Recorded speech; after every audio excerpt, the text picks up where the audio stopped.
কলাগুলো সব কলা মোবাইল চলে গেছে।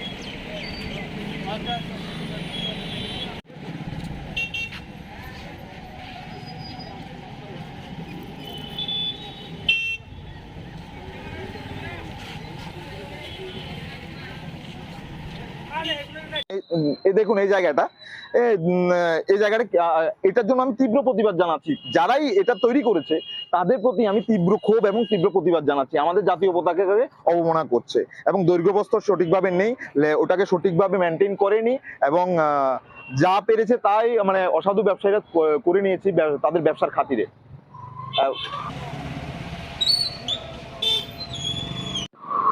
আজাদি কি অমৃত মহোৎসব উপলক্ষে আমাদের ভারতবর্ষে হার ঘর তিরঙ্গার, আমাদের প্রধানমন্ত্রী বলেছেন হার ঘর তিরঙ্গার একটা অ্যাওয়ারনেস প্রোগ্রাম করার জন্য এবং একটা কর্মসূচি নিয়েছেন হার ঘর তিরঙ্গা লাগানোর জন্য।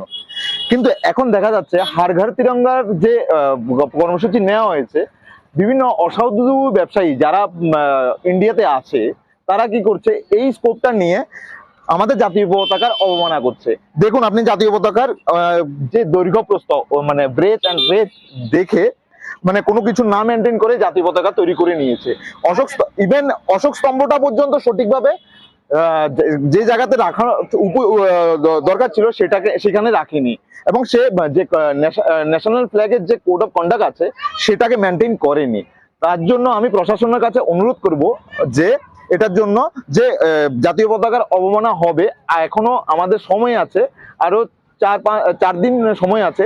এর আগেই যেন অসাধু ব্যবসায়ীদের যে মার্কেটে যে ছেড়েছে তাদের যে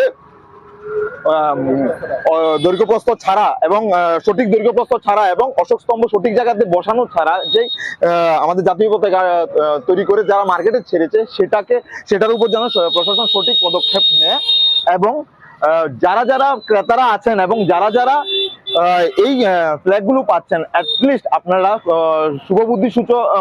শুভবুদ্ধিপূর্ণ আপনারা নাগরিক, আপনারা দেশের জাতীয় পতাকার অবমাননার জন্য আপনারা সঠিক পদক্ষেপ নেবেন, সেটাই আমি আশা রাখছি। এবং আমি হার ঘর তিরঙ্গার জন্য সবাইকে বলছি যে আপনারা সবাই 13ই আগস্ট থেকে 15 আগস্ট পর্যন্ত হার ঘর তিরঙ্গা আপনারা আপনাদের বাড়িতে লাগান এবং আমাদের দেশের যে এই কর্মসূচিকে সঠিকভাবে পালন করুন। আমার বাড়ি বিলুনিয়াতে, আমার নাম হলো সুমন পাল।